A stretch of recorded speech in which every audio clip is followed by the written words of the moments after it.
Hola, soy Elena, el jefe de cirugía del hospital donde dejé mi alma por años, un hombre que se robó el crédito de cada vida que salvé. Me miró a los ojos frente a todo mi equipo y me dijo, cualquiera puede hacer tu trabajo. Eres reemplazable. Esa sola frase fue el eco de miles de humillaciones silenciosas. ¿Alguna vez te han hecho sentir que no vales nada, justo en el lugar donde más te esfuerzas por demostrar lo contrario? Antes de contarte el silencio que se apoderó de esa sala cuando saqué de mi bolso la respuesta que llevaba guardando por una semana, déjame un comentario diciéndome desde dónde me estás viendo y suscríbete al canal. Créeme, no querrás perderte la cara que puso el doctor Morales cuando descubrió lo mucho que necesitaba a la persona reemplazable que acababa de destruir. Mi vida, hasta ese momento, transcurría entre las paredes estériles de uno de los hospitales más prestigiosos de Houston. A mis 27 años, estaba en mi último año de residencia en cirugía de trauma, un campo brutalmente competitivo y dominado por egos tan grandes como los edificios del Texas Medical Center. Mi jefe, el doctor Javier Morales, era la encarnación de ese ambiente. Un cirujano de renombre, con un talento innegable para la autopromoción y una habilidad aún mayor para pisotear a quienes estaban debajo de él. Desde mi primer día, sentí su desdén. Para él, yo no era la Dra. Elena, la residente que encadenaba turnos de 36 horas sin cometer un solo error. Era simplemente la residente, una figura anónima y sin rostro, una herramienta más en su pulcro y ordenado quirófano. La injusticia no era un evento aislado, sino el aire que respiraba a diario. Era la forma en que él presentaba mis diagnósticos innovadores, como si fueran suyos en las rondas matutinas. O cómo mi nombre desaparecía misteriosamente de los artículos de investigación en los que yo había hecho todo el trabajo pesado. Mis colegas lo veían. Los enfermeros, especialmente mi amiga Sofía, lo sabían. Pero el miedo es una fuerza poderosa en la jerarquía médica. Nadie decía nada. Se limitaban a ofrecer miradas de compasión cuando él no miraba, gestos de apoyo que, aunque agradecía, solo subrayaban mi soledad. Me estaba convirtiendo en un fantasma profesional. Mis logros eran devorados por su sombra, y mi confianza se desintegraba lentamente, sutura a sutura. Recuerdo una noche, hace unos 3 meses, cuando llegó un paciente con un trauma abdominal múltiple por un accidente de auto. El protocolo indicaba un procedimiento estándar, pero algo en sus signos vitales no cuadraba. Pasé horas revisando las tomografías, encontrando una pequeña hemorragia interna que todos habían pasado por alto. Propuse una técnica quirúrgica mucho más arriesgada, pero que era la única oportunidad real del paciente. El doctor Morales me desestimó en el quirófano, pero como él estaba terminando otra cirugía, me vi obligada a tomar la iniciativa. La operación fue un éxito rotundo. Al día siguiente, en la gran conferencia del hospital, él la presentó como un caso de estudio de su propia genialidad y audacia, sin mencionarme ni una sola vez. Vi mi trabajo, mi riesgo, convertido en su trofeo. Esa noche, sentada en mi pequeño apartamento con el zumbido del aire acondicionado como única compañía, escribí mi carta de renuncia. No la escribí con rabia, sino con una claridad fría y desoladora. Fue un acto de autopreservación. No podía seguir permitiendo que mi pasión por salvar vidas se convirtiera en el combustible de la carrera de otro hombre. La doblé cuidadosamente y la metí en un bolsillo interior de mi bolso. Durante una semana, ese papel convivió con mi estetoscopio y mis bolígrafos. Se convirtió en un secreto pesado y reconfortante a la vez. Saber que estaba ahí, que tenía una salida, me dio la fuerza para soportar los días siguientes, cada uno con su nueva dosis de menosprecio y borrado profesional. Mi única luz en ese túnel era Sofía. Ella era una enfermera de trauma con más de 10 años de experiencia y una habilidad casi psíquica para leer una habitación o a una persona. No necesitaba que yo le contara los detalles. Ella los veía. A menudo, después de que el doctor Morales me lanzara una crítica innecesariamente cruel en medio del pasillo, ella aparecía a mi lado con una taza de café. «No dejes que te apague, Elena», me decía en voz baja. Tú tienes algo que él perdió hace mucho tiempo. Todavía te importa. Su amistad era una alianza silenciosa, un recordatorio de que mi valor no estaba definido por la opinión de un solo hombre, por muy poderoso que fuera. La ironía era palpable. Mientras yo luchaba por mantenerme a flote en un mar de agotamiento y hostilidad, el doctor Morales navegaba por las aguas tranquilas de la alta sociedad de Houston. Un par de días antes de mi último turno, lo escuché en su oficina, hablando por teléfono con una voz empalagosa que nunca usaba con su personal. Se jactaba de su mesa en la gala benéfica anual del River Oaks Country Club, un evento al que solo asistía la élite de la ciudad. Describía con detalle el smoking que iba a usar y el vino que servirían. Escucharlo planear su noche de lujos mientras yo me preparaba para otro maratón de vida o muerte cristalizó la abismal distancia entre nuestros mundos. El turno que lo cambiaría todo comenzó como cualquier otro, con un cansancio que se sentía hasta en los huesos. Llevaba ya casi 24 horas despierta cuando trajeron a un hombre involucrado en un choque en la I-10. El diagnóstico inicial, supervisado por un colega que siempre seguía las directrices de Morales al pie de la letra, era de trauma torácico cerrado. Planeaban observarlo. Pero yo vi algo más. Una palidez casi imperceptible, una leve distensión en el abdomen que no encajaba. La presión arterial, aunque estable, tenía una tendencia a la baja que me puso en alerta máxima. Era una de esas corazonadas que no aparecen en los libros de texto.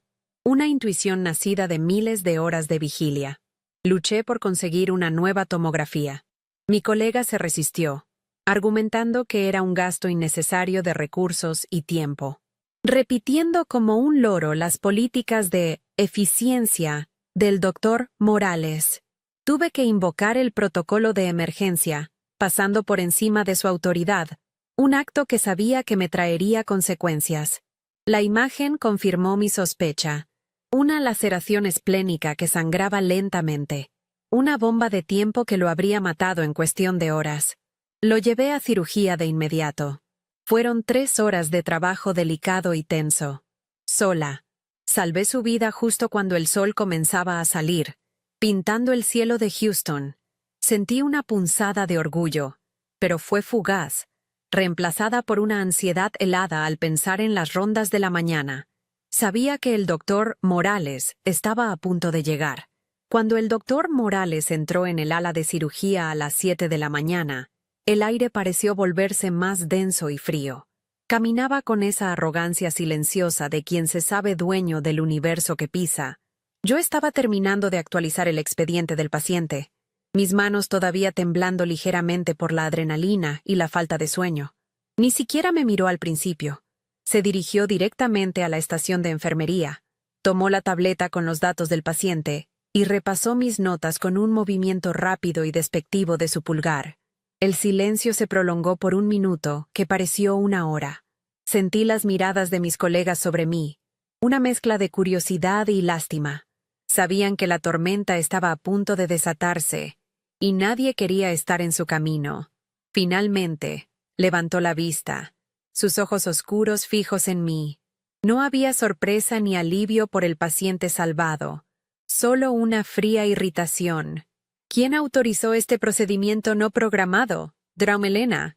Preguntó, su voz cortante y controlada, pero cargada de una reprimenda implícita que resonó en todo el pasillo.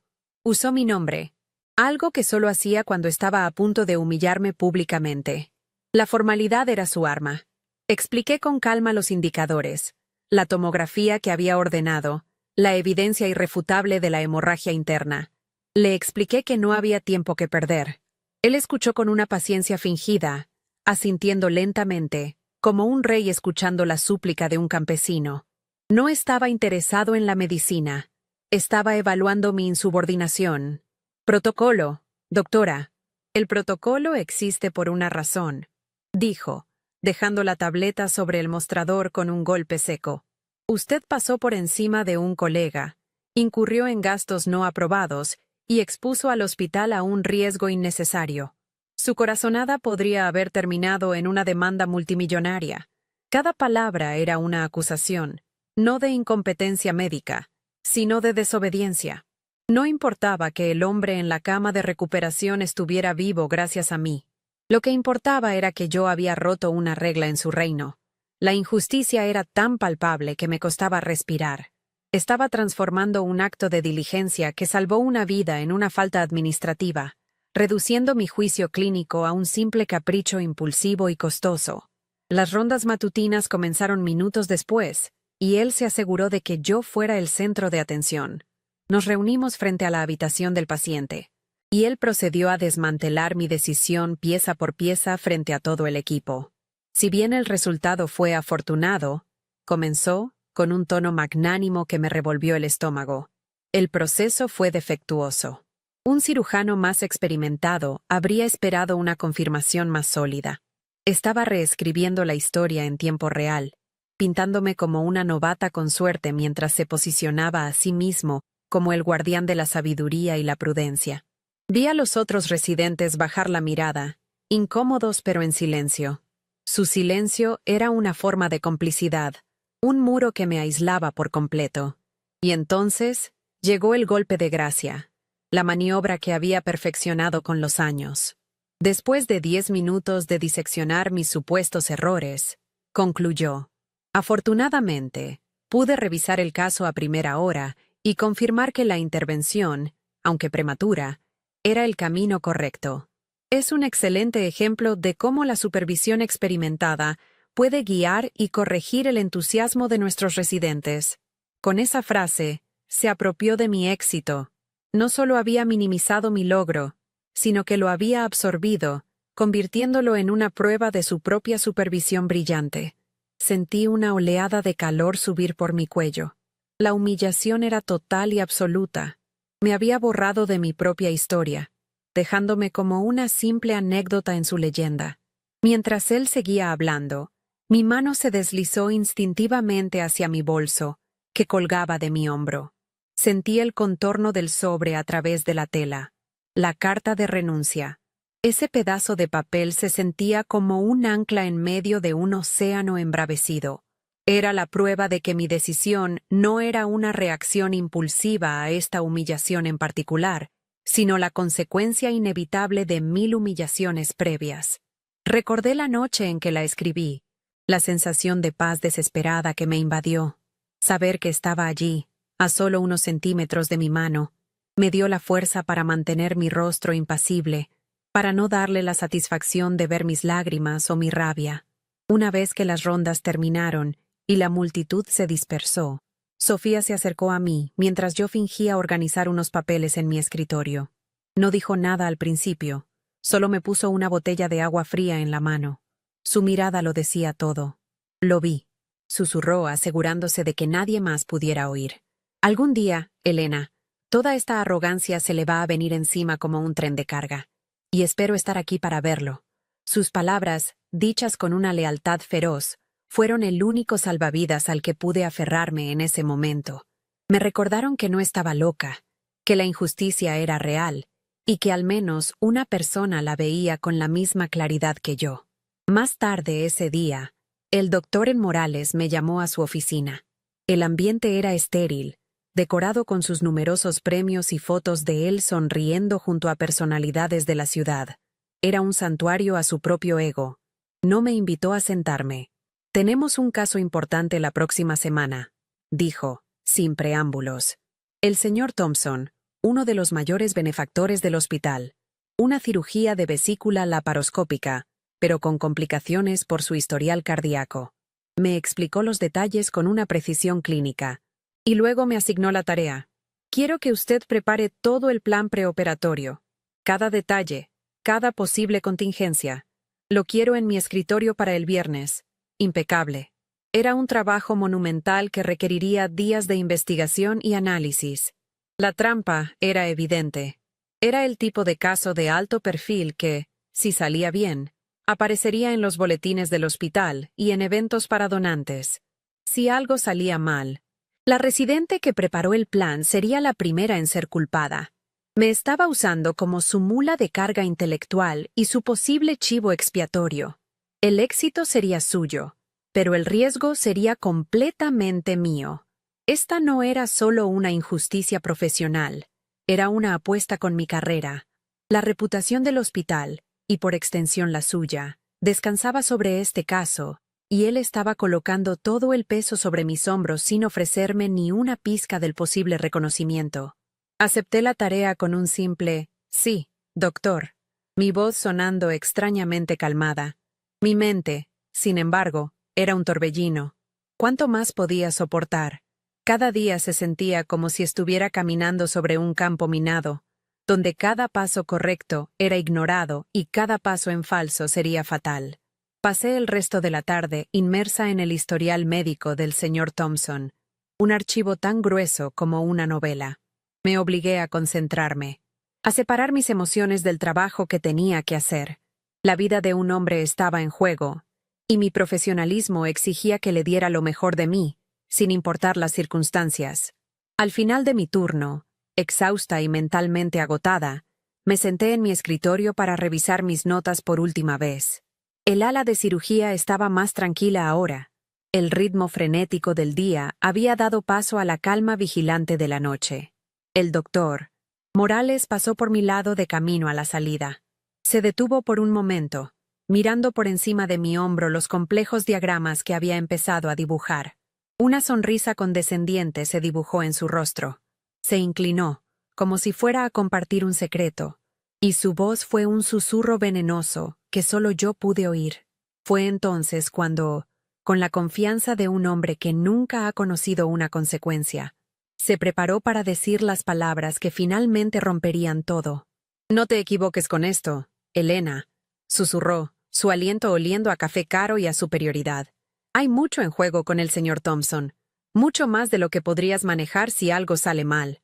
Sus palabras no eran una advertencia, eran una amenaza velada, una forma de recordarme mi lugar en la cadena alimenticia de este hospital. Se enderezó, me dio una última mirada que era una mezcla de desdén y advertencia, y se fue, dejándome sola en el silencio de la noche con el peso de su intimidación. Sentí cómo la humillación se asentaba en mi pecho, fría y pesada. No se trataba de la seguridad del paciente, se trataba de su reputación, de su legado, y yo era solo un peón prescindible en su tablero de ajedrez, una pieza que él estaba dispuesto a sacrificar sin pensarlo 2 veces. Esa noche no dormí. Pasé las siguientes 8 horas sumergida en el historial médico del señor Thompson. Un laberinto de complicaciones cardíacas, alergias a medicamentos y cirugías previas. Cada línea que leía era un nuevo riesgo potencial, una nueva variable que debía ser controlada. No lo hice por él, no por el doctor Morales. Lo hice por mí. Construí el plan preoperatorio como un arquitecto construye una fortaleza, ladrillo por ladrillo, anticipando cada posible ataque, cada posible punto de quiebre. Dibujé diagramas de flujo para cada escenario. Investigué técnicas quirúrgicas alternativas y redacté protocolos de emergencia tan detallados que parecían manuales de instrucciones. Era mi trabajo, mi conocimiento, mi dedicación plasmados en 30 páginas de análisis impecable. Era la prueba tangible de mi valor. Una armadura de competencia que, esperaba, pudiera protegerme de sus ataques. A la mañana siguiente, durante la reunión previa a las rondas, presenté mi trabajo. Proyecté los diagramas en la pantalla de la sala de conferencias, explicando con voz clara y firme cada paso del plan. Hablé de la interacción de los anticoagulantes, del riesgo de arritmia y de la técnica laparoscópica modificada que proponía para minimizar el estrés en su corazón. Cuando terminé, hubo un breve silencio en la sala. Pude ver el respeto en los ojos de algunos de mis colegas, incluso una pizca de asombro. Pero el doctor Morales, que había estado recostado en su silla con los brazos cruzados, se aclaró la garganta. «Impresionante cantidad de trabajo, doctora», dijo, con una sonrisa que no llegó a sus ojos. Pero ha pasado por alto un detalle. La dosis profiláctica de antibióticos que sugiere es el estándar, pero un artículo reciente sugiere un incremento del 5% en casos de pacientes con bypass previo, un descuido menor, pero que demuestra que la experiencia siempre prevalece sobre el simple esfuerzo. Fue una puñalada precisa y cruel. Había elegido un detalle minúsculo, una recomendación tan nueva que apenas se había discutido, para invalidar todo mi esfuerzo. No importaba que el resto del plan fuera brillante. Él había encontrado la única grieta posible y la había explotado para reafirmar su dominio. Me quedé allí, de pie frente a todos, sintiendo cómo el calor de la humillación me subía por el cuello. Mis colegas evitaron mi mirada, concentrándose en sus tabletas o en sus tazas de café. Su silencio era ensordecedor, una confirmación tácita de mi aislamiento. Una vez más, él había logrado reducirme a una simple aprendiz, una novata entusiasta que necesitaba su guía paternalista para no cometer errores fatales. La injusticia de la situación era tan abrumadora que tuve que apretar los puños para no temblar de rabia. Minutos después, mientras me dirigía a mi escritorio, sintiendo el peso de la derrota, Sofía me interceptó en el pasillo. Fingió tropezar y dejó caer una pila de expedientes, creando una distracción momentánea. Mientras nos agachábamos para recogerlos, me susurró rápidamente, sin mirarme a los ojos. Escuché a su secretaria. Él va a presentar tu plan en la junta de directores esta tarde. Lo va a vender como una iniciativa suya para cirugías de alto riesgo. Ya tiene una presentación de PowerPoint lista con su nombre en cada diapositiva. Se levantó, me dio una palmada en el hombro y dijo en voz alta: «Gracias por la ayuda, doctora». Antes de desaparecer por el pasillo, me quedé helada, con un expediente en la mano. Ya no era solo el robo de crédito. Era un fraude premeditado a gran escala. Un acto de piratería profesional diseñado para impulsar su carrera a costa de la mía. Esa revelación fue el catalizador. El dolor sordo que había sentido durante meses se transformó en una furia fría y cristalina. La resignación que había sentido se convirtió en una determinación de acero. Ya no se trataba de escapar de un ambiente tóxico. Se trataba de justicia. La carta en mi bolso dejó de ser un plan de escape para convertirse en una declaración de guerra. Caminé por el hospital, pero ya no me sentía como una víctima. Cada paso resonaba con un nuevo propósito. Vi los retratos del doctor Morales en las paredes, sus sonrisas satisfechas junto a políticos y filántropos, y ya no sentí intimidación, sino un profundo desprecio. Era un castillo construido sobre los cimientos del trabajo de otros, y yo había sido la última piedra que había intentado colocar. Más tarde, lo vi hablando por teléfono cerca de la cafetería. Su voz era jovial, relajada. «Sí, la junta de las 2 será rápida», decía. «Solo una formalidad para aprobar el nuevo protocolo, y luego directo a la gala del River Oaks. No te preocupes, llegaré a tiempo para el cóctel. Mi smoking ya está listo». Escucharlo planear su noche de celebración, una fiesta para conmemorar el éxito de un trabajo que me había robado, fue la confirmación final.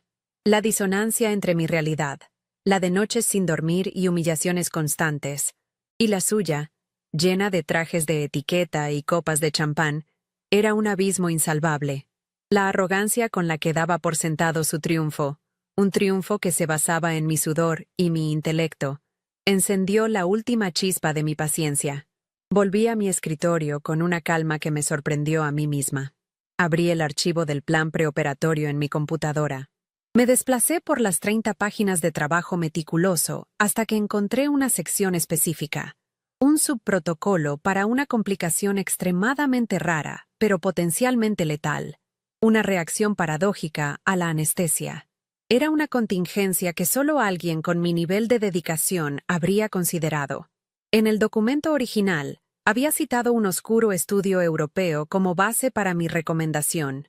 Con un par de clics, eliminé esa citación. El protocolo seguía siendo médicamente sólido, pero sin esa referencia, parecía una intuición brillante, casi un golpe de genio. Era una marca de agua invisible. Una firma que solo yo podría identificar y defender como propia. Era una trampa sutil, una bomba de tiempo plantada en el corazón de su fraude.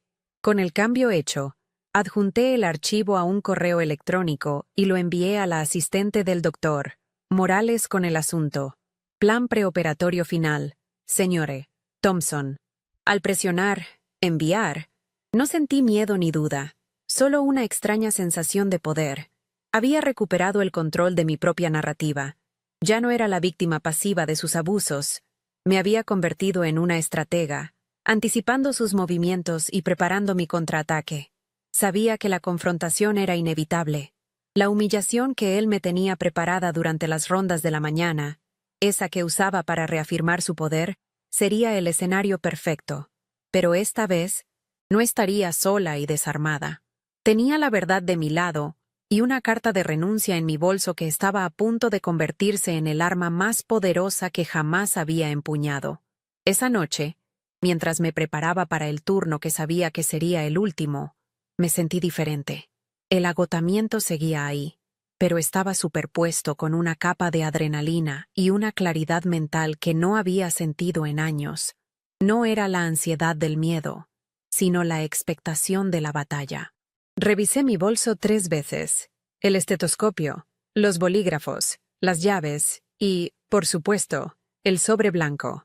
Se sentía más pesado que nunca, cargado con el peso de todas las injusticias, de todas las palabras no dichas, de toda la dignidad que estaba a punto de reclamar. Mientras caminaba hacia el hospital bajo el cielo oscuro de Houston, supe que no estaba yendo a trabajar. Estaba yendo a cerrar un capítulo de mi vida, y pensaba hacerlo con un estruendo que el doctor Javier Morales jamás podría olvidar. El aire del hospital a la mañana siguiente se sentía cargado de una electricidad diferente. Era el mismo olor a antiséptico, el mismo murmullo de carritos y monitores, pero para mí, todo estaba magnificado, como si estuviera viendo mi propia vida a través de una lente de alta definición. Cada paso que daba hacia el ala de cirugía resonaba en mis oídos. En mi bolso, la carta de renuncia se sentía como un bloque de hielo, frío y sólido. Era un ancla, pero también era una llave. Sabía que el doctor Morales llegaría con su habitual puntualidad, listo para ejecutar su ritual de humillación matutina. Pero esta vez, el guión había cambiado. Él no lo sabía todavía, pero no era el único que había preparado una presentación para esa mañana. La mía era más corta, más silenciosa, pero infinitamente más devastadora. Mis colegas ya estaban reunidos cerca de la estación de enfermería, repasando los informes de la noche en sus tabletas. Sentí sus miradas de reojo, cargadas de una mezcla de lástima y curiosidad morbosa. Eran como espectadores en un coliseo romano, esperando ver cómo el león devoraba al prisionero. Nadie se acercó a hablarme. El aislamiento era una pared invisible que el doctor Morales había construido a mi alrededor, ladrillo a ladrillo, y ellos respetaban sus límites por miedo a convertirse en el próximo objetivo. No los culpaba. El miedo es una emoción poderosa, especialmente en una profesión donde tu carrera entera puede ser destruida por la palabra de un solo hombre. Me limité a tomar un café de la máquina, sintiendo el calor del vaso de cartón en mis manos temblorosas, y esperé. Sofía apareció a mi lado, fingiendo buscar un expediente en el archivador. ¿Estás bien?, susurró, su voz apenas audible por encima del zumbido de las luces fluorescentes. Asentí, sin atreverme a mirarla directamente. No necesitaba palabras. Ella lo entendía todo. Me dio una pequeña palmadita en el brazo, un gesto de solidaridad que valía más que 1000 discursos. Recuerda lo que vales, Elena. No dejes que te convenza de lo contrario. Añadió antes de alejarse con una pila de carpetas. Su simple acto de valentía, arriesgándose a la ira de Morales por asociarse conmigo, fue como una inyección de coraje. Me enderezó la espalda. Me recordó que mi lucha no era solo por mí, sino por todos los que habían sido silenciados por tiranos como él. A las 7 en punto, como un reloj, el doctor Morales hizo su entrada. Caminaba por el pasillo como si fuera el dueño, con su bata blanca impecable y una sonrisa de superioridad grabada en el rostro. Hoy parecía particularmente satisfecho. Lo escuché hablar por teléfono mientras se acercaba, su voz resonando con una confianza inquebrantable. Por supuesto que estaré allí esta noche. La gala del River Oaks es imperdible. No te preocupes. La junta de directores será breve. Tengo una nueva iniciativa de protocolo que presentarles. Sí, un trabajo mío. Colgó el teléfono justo cuando llegó a nuestro grupo, y sus ojos se posaron en mí. La sonrisa se desvaneció, reemplazada por una máscara de fría autoridad. El espectáculo estaba a punto de comenzar. «Buenos días a todos», dijo, su voz resonando con una autoridad que exigía silencio. «Espero que hayan tenido una noche tranquila. Doctora Elena, un día importante para usted». Su comentario fue una advertencia, una forma de recordarme que estaba bajo su escrutinio. Se acercó al mostrador, tomó la tableta que contenía el plan preoperatorio del señor Thompson y comenzó a hojearlo con una expresión de fingida concentración. Yo sabía lo que buscaba, la oportunidad de desmantelar mi trabajo, de encontrar una falla para usarla en mi contra. Lo que no sabía era que cada palabra que estaba a punto de decir me daría más poder. Lo empujaría más y más hacia la trampa que yo misma le había tendido con tanto cuidado y dolor. Mi mano derecha se deslizó hacia la correa de mi bolso, mis dedos rozando la tela. Podía sentir el contorno del sobre en su interior. Ya no era solo una carta, era la culminación de meses de humillación, la respuesta a cada crédito robado, a cada palabra condescendiente. Era mi declaración de independencia. La calma que me invadió fue casi sobrenatural. El miedo se había evaporado, reemplazado por una claridad helada. Ya no me importaban las consecuencias, ni mi carrera, ni lo que pensarían los demás. Lo único que importaba era recuperar la pieza de mí misma que este hombre me había arrebatado. Mi dignidad. Iba a tomarla de vuelta, no con gritos ni lágrimas, sino con un silencio atronador. El doctor Morales finalmente levantó la vista de la tableta, caminó hacia el centro del grupo, asegurándose de tener la atención de todos. Como saben, estamos preparando la cirugía del señor Thompson, un caso de alta complejidad. Comenzó, su tono didáctico, como si estuviera dando una clase magistral. Ladrar Elena ha preparado un plan exhaustivo. Hizo una pausa dramática, dejando que la tensión se acumulara en el aire. Sin embargo, un plan exhaustivo no siempre es un plan perfecto. Requiere supervisión, experiencia, una visión que solo los años pueden dar. Estaba preparando el escenario para su golpe final, el momento en que se atribuiría mi trabajo mientras me pintaba como una aficionada incompetente. Y entonces, me miró directamente a los ojos. El desprecio en su mirada era tan tangible que casi podía sentirlo físicamente. Inclinó la cabeza ligeramente. Su voz bajó a un tono de falsa confidencialidad, pero lo suficientemente alto para que todos lo escucharan. Fue entonces cuando pronunció las palabras que se convertirían en su epitafio profesional, la frase que sellaría su destino y me liberaría para siempre. Al final del día, hay que entender algo, dijo, con una sonrisa condescendiente. Cualquiera puede hacer tu trabajo. Eres reemplazable. La frase quedó suspendida en el aire, pesada y venenosa. El silencio que siguió fue absoluto, roto solo por el pitido distante de un monitor cardíaco. Ese fue el momento. El mundo pareció ralentizarse. Mientras la humillación flotaba en el aire, mi cuerpo se movió con una precisión tranquila y deliberada. No hubo rabia en mis gestos, solo una finalidad inquebrantable. Con todas las miradas fijas en mí, esperando que me derrumbara o me disculpara, abrí mi bolso. El sonido del cierre fue como un trueno en el silencio de la sala. Mis dedos encontraron el sobre blanco. Lo saqué lentamente, sin apartar la mirada de los ojos del doctor Morales. Vi la confusión parpadear en su rostro, reemplazada por una leve irritación. No entendía lo que estaba pasando. Estaba acostumbrado a las lágrimas, no a la resistencia silenciosa. Coloqué el sobre el mostrador de la estación de enfermería, justo entre él y yo. El papel blanco contrastaba con la superficie de acero inoxidable. Luego, saqué un bolígrafo de mi bolsillo. El clic del bolígrafo al abrirse resonó con una finalidad escalofriante. Su arrogancia comenzó a flaquear. Una grieta apareció en su fachada de control total. Sus ojos se movieron del sobre a mi rostro. Una pregunta silenciosa formándose en ellos. Mis colegas contuvieron la respiración, sus cuerpos tensos como cuerdas de violín. El aire estaba tan cargado que parecía a punto de estallar.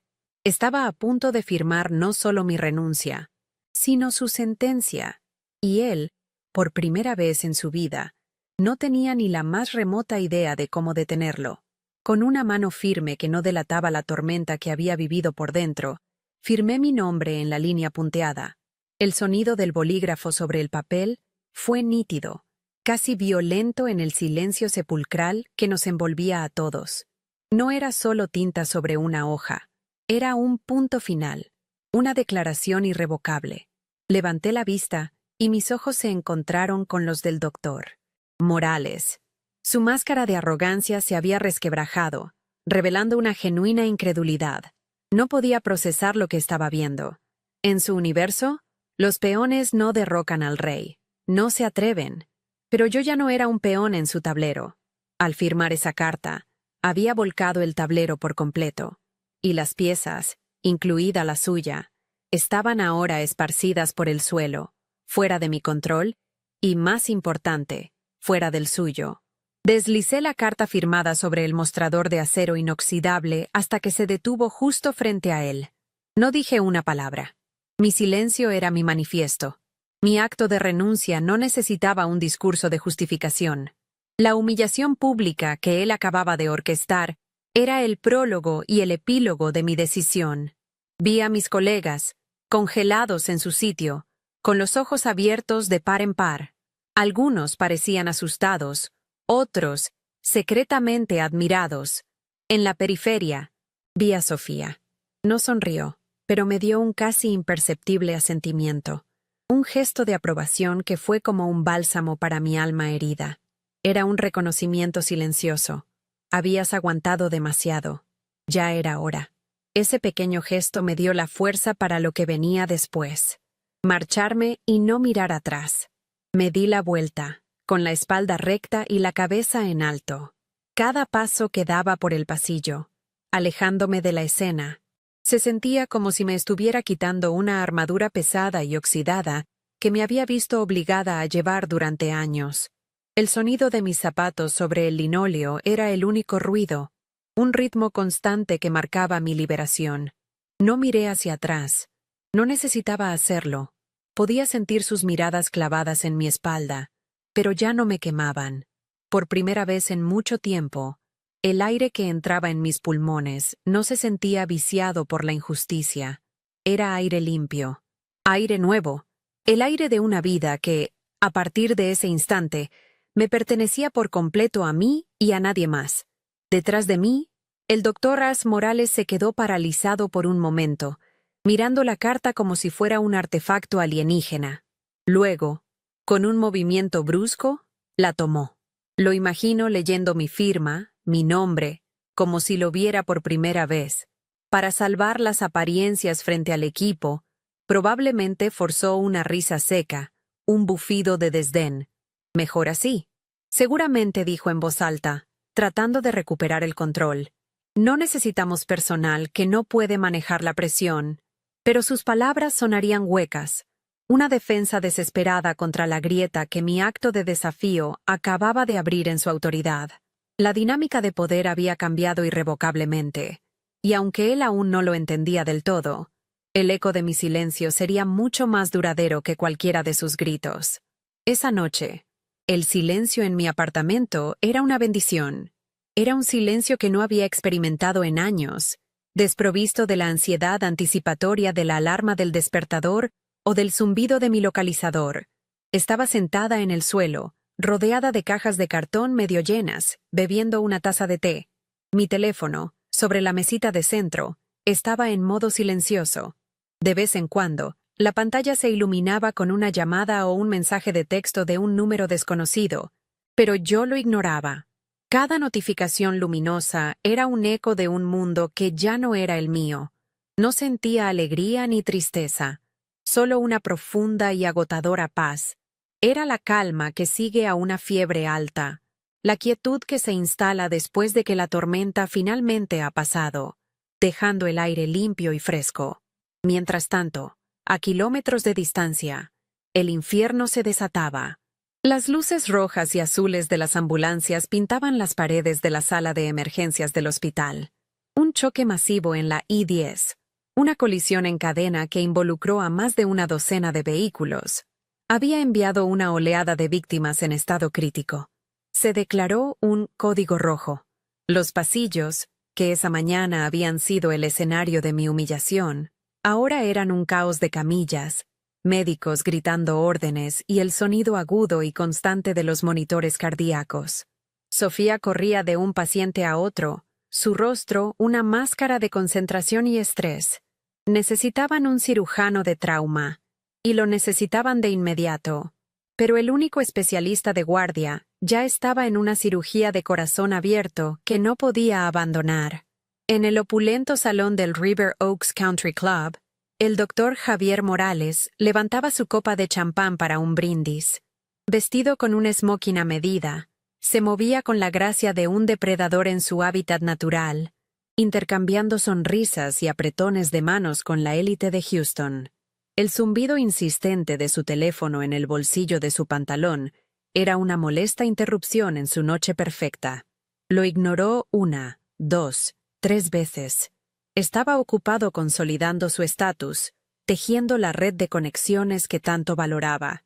El contraste no podía ser más brutal. Mientras él se deleitaba con canapés y conversaciones triviales, las vidas de 8 personas pendían de un hilo en el hospital que se suponía que debía dirigir.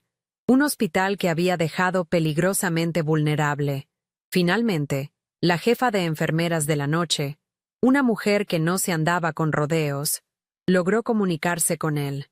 Su voz, tensa y urgente, atravesó la burbuja de privilegio de Morales.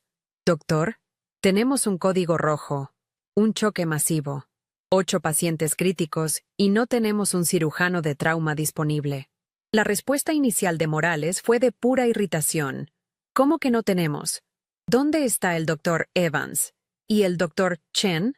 La enfermera le explicó rápidamente que uno estaba en cirugía y el otro en una conferencia en Dallas. La impaciencia de Morales se convirtió en una arrogancia afilada.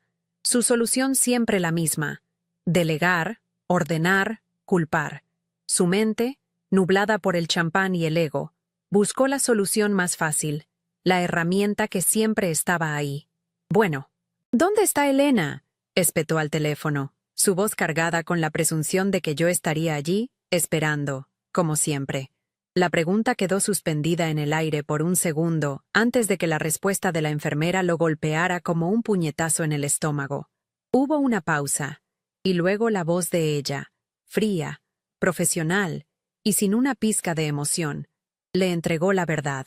«Ella renunció, doctor», dijo la enfermera, cada palabra cayendo como un trozo de hielo. «Usted mismo aceptó su renuncia esta mañana. ¿No lo recuerda?».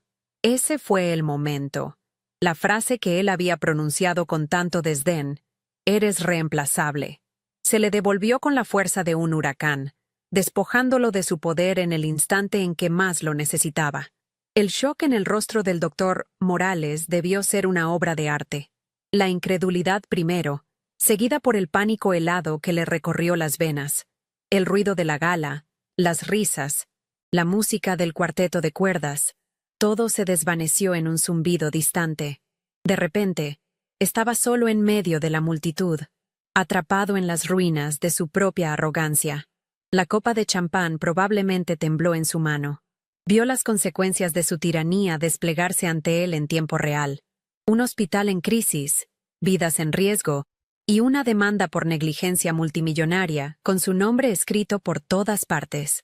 La persona reemplazable se había convertido, en cuestión de horas, en la única persona indispensable, y él la había desechado con sus propias manos. De vuelta en mi apartamento, la pantalla de mi teléfono iluminó la habitación una vez más. El identificador de llamadas mostraba el nombre: Dr. Javier Morales. Lo dejé sonar. Luego, otro y otro. Mensajes de texto desesperados comenzaron a llegar. «Elena, te necesito.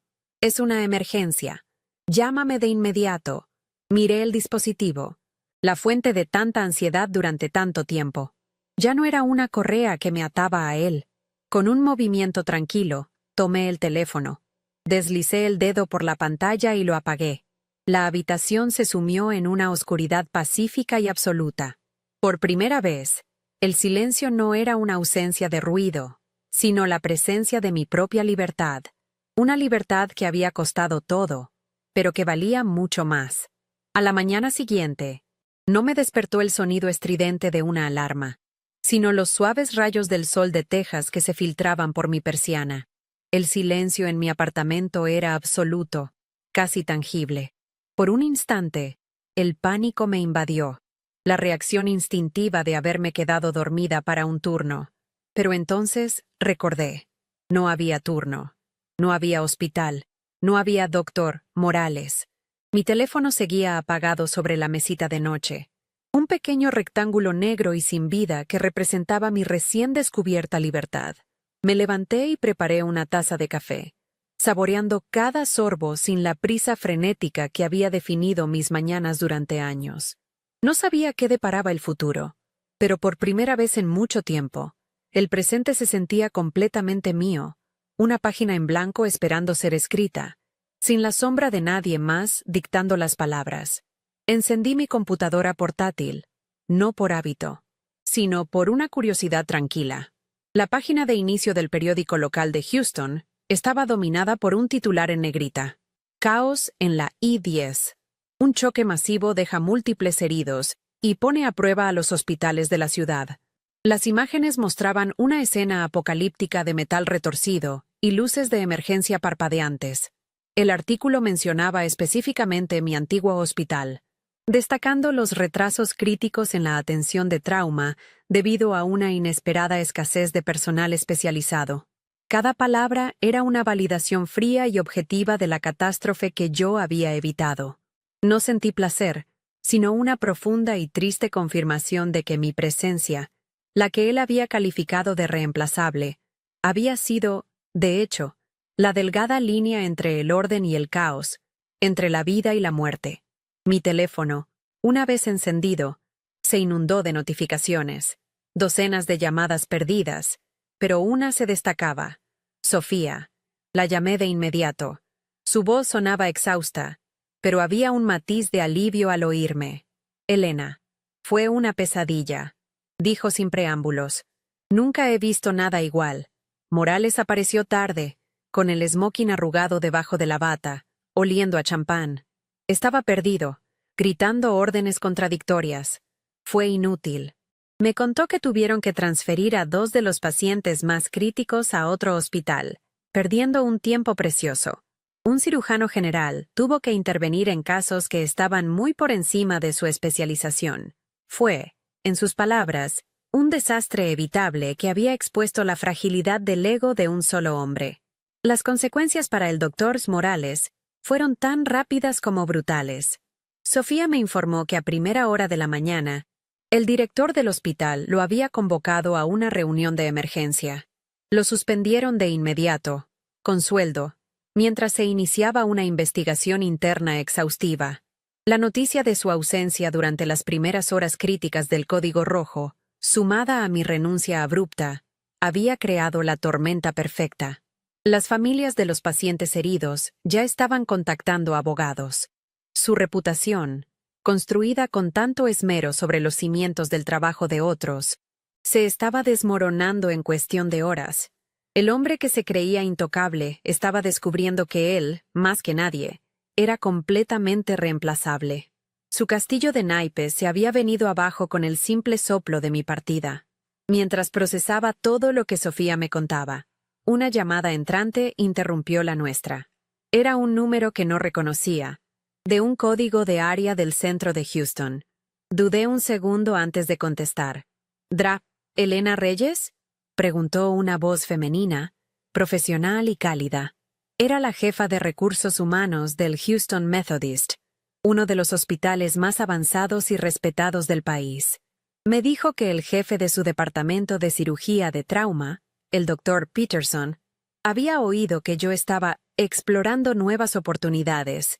La comunidad médica era, en efecto, un pueblo pequeño.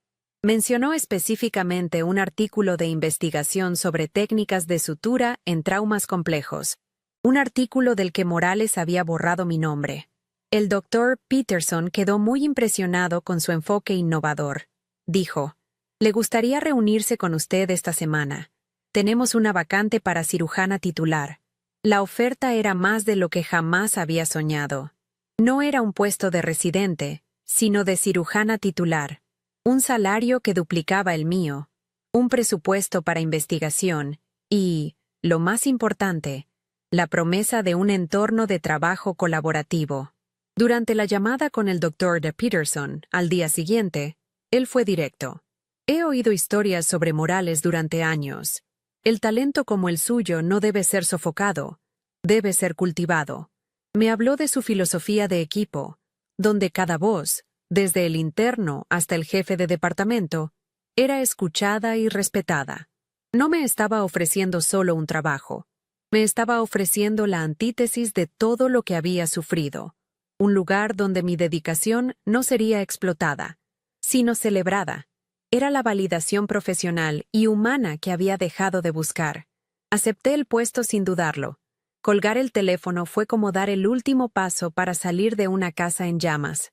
La sensación de alivio fue tan intensa que me senté en el suelo de mi sala de estar y lloré. No eran lágrimas de tristeza ni de ira, sino de pura y abrumadora catarsis.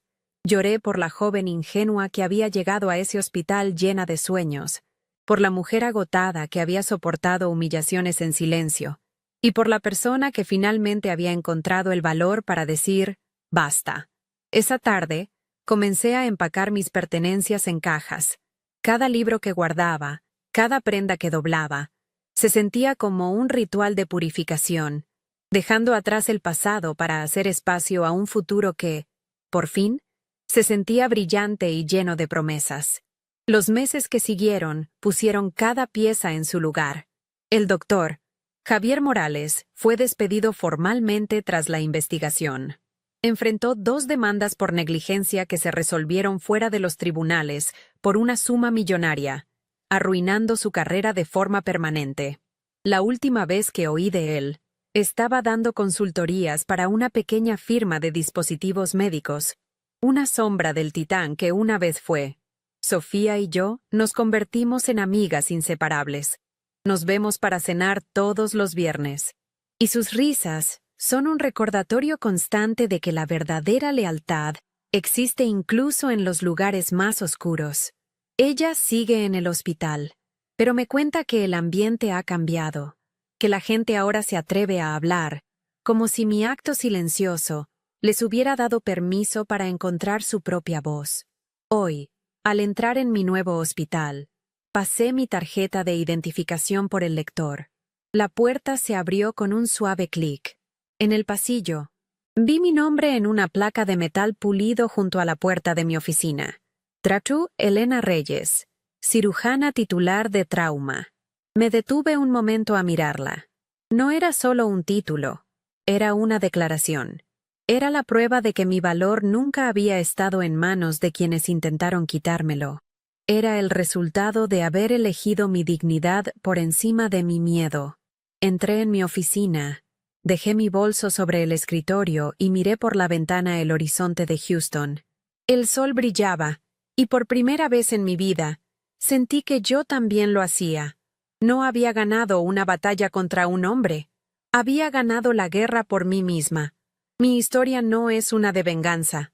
Si te quedas con esa idea, te estarás perdiendo el punto más importante. No se trata de ver caer a quien te hizo daño. Se trata de tener el coraje de levantarte y caminar en la dirección opuesta, sin mirar atrás. La lección que me costó noches de insomnio y una confianza destrozada es simple, pero nos pasamos la vida olvidándola. Tu valor no es una etiqueta de precio que otros te ponen. No es algo que se gana con sobreesfuerzo ni se pierde con una humillación. Es el núcleo de quién eres, y la única persona que tiene el poder de defenderlo eres tú. El doctor Morales no me quitó nada que no le hubiera permitido tomar. Mi verdadera victoria no fue su caída. Fue el momento en que decidí que ya no le daría ni un gramo más de mi poder. Muchos de nosotros vivimos en un estado de resignación silenciosa. Soportamos jefes, familiares o parejas que nos minimizan, que nos hacen sentir pequeños, con la esperanza de que algún día Si trabajamos lo suficiente, si aguantamos un poco más, finalmente verán nuestro valor.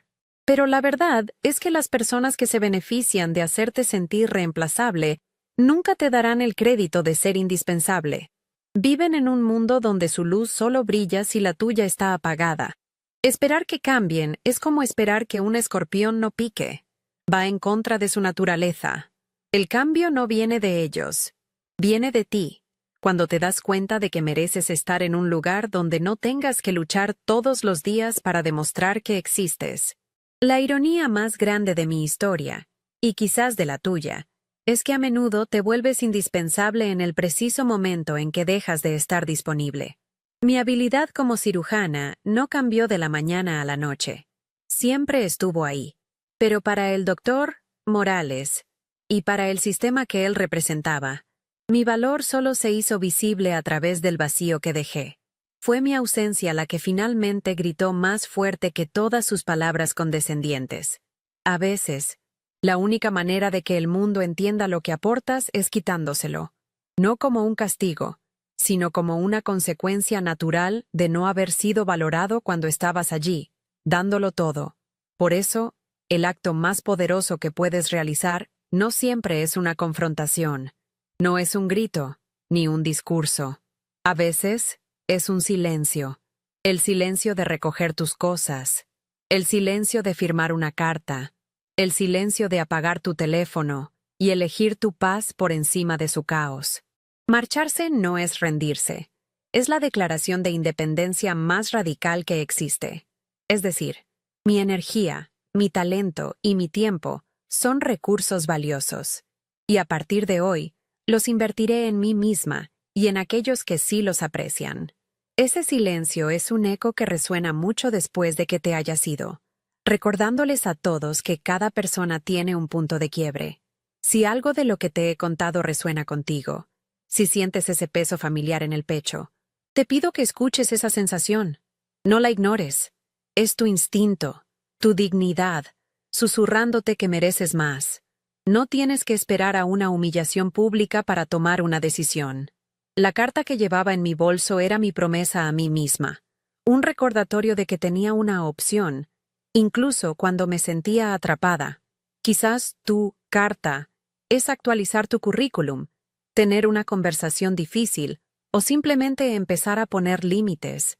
Sea lo que sea, es el primer paso para reclamar el control de tu propia historia. Mi vida hoy no es perfecta. Hay días difíciles, cirugías complicadas y momentos de duda. La diferencia es que ahora estoy en un lugar donde mis desafíos son profesionales, no personales. Estoy rodeada de colegas que me elevan, no que me aplastan. Y cuando llego a casa, el silencio ya no está lleno de ansiedad, sino de una calma que me he ganado a pulso. La lección final es esta. No puedes controlar cómo te tratan los demás, pero siempre puedes controlar cómo respondes. Y a veces, la respuesta más elocuente es, simplemente, tu ausencia. ¿Alguna vez has tenido que marcharte de un lugar para que finalmente entendieran tu valor? ¿O quizás todavía estás en ese lugar esperando el momento adecuado para hacerlo? Quiero leer tu historia. Déjame un comentario contándome por lo que has pasado. Y si mi experiencia te ha servido de algo, suscríbete al canal y activa las notificaciones. Porque hay muchas historias como la nuestra que necesitan ser contadas. Y juntas, nuestras voces son mucho más fuertes que cualquier silencio que intenten imponernos.